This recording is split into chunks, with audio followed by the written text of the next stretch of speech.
The phases of the moon are a direct result of its orbital motion around the Earth. As seen from our planet, both the sun and the moon move across the celestial sphere from west to east, but at vastly different rates.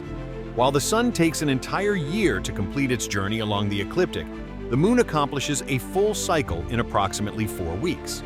This difference once led people to mistakenly believe that both the sun and the moon orbited the Earth. However, modern science has revealed that only the moon orbits our planet, while the Earth-Moon system as a whole revolves around the sun. One fundamental distinction between the sun and the moon is their light. The sun generates its own light, as do all stars, whereas the moon merely reflects sunlight. When we observe the moon, we are actually seeing sunlight that has bounced off its surface and reached our eyes. Although reflection often brings to mind images of mirrors or still water, in scientific terms, it simply refers to light bouncing off any object, which is how we see most things around us. For instance, when we look at our hand, we are actually seeing sunlight or artificial light reflecting off our skin and into our eyes. Similarly, moonlight is just reflected sunlight. The phases of the moon occur because only half of the moon is ever illuminated by the sun at any given time. And as the moon orbits Earth, we see different portions of that illuminated half. For example, when the moon is positioned between the Earth and the sun, its dark hemisphere faces us, resulting in the new moon phase. At this point, the moon is nearly invisible to us because the sunlit portion is on the far side. As the moon continues its journey, more of its illuminated half becomes visible, leading to the waxing crescent phase. This phase is characterized by a thin sliver of light, which grows larger each night. A week after the new moon, when the moon has completed 1/4 of its orbit, it reaches the first quarter phase, appearing half-lit from our perspective.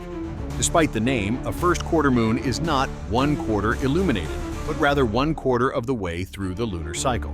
As the moon moves further along, it enters the waxing gibbous phase, where more than half, but not all of its visible surface is illuminated.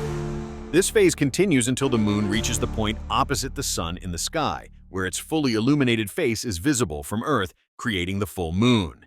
At this stage, the entire side of the moon facing us is lit up by the sun, making it the brightest and most easily observed phase.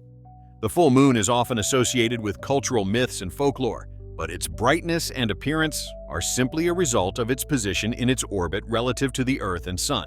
Over the next 2 weeks, the moon begins to wane, transitioning through the waning gibbous, last quarter, and waning crescent phases as we see progressively less of its lit hemisphere.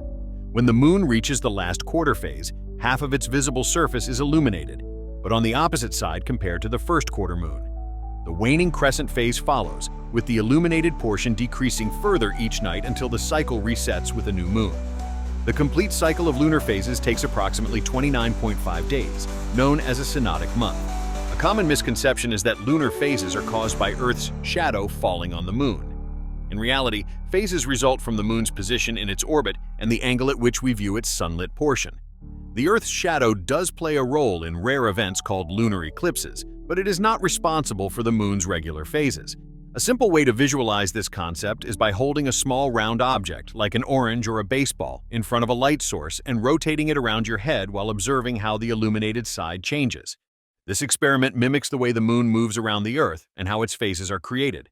The moon's orbit also explains why it is sometimes visible during the day. Depending on its phase, it can be prominent in either the nighttime or daytime sky. When the moon is in its first quarter or last quarter phase, for example, it is often visible in the afternoon or morning sky, respectively. Despite the bright blue sky, the moon is still bright enough to be seen. This visibility is a result of the moon reflecting sunlight just as it does at night, and its position in the sky relative to the sun and Earth. Understanding lunar phases not only deepens our appreciation for celestial mechanics, but also helps dispel common myths about the moon's ever-changing appearance. By observing the moon night after night, we can see firsthand how its phases change and better understand its orbit. These changes have been studied for centuries and have played a crucial role in calendars, navigation, and even cultural traditions.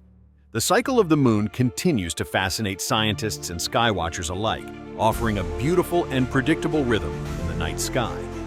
Be sure to like, subscribe, and hit the notification bell for more amazing science content. Thanks for watching, and see you next time.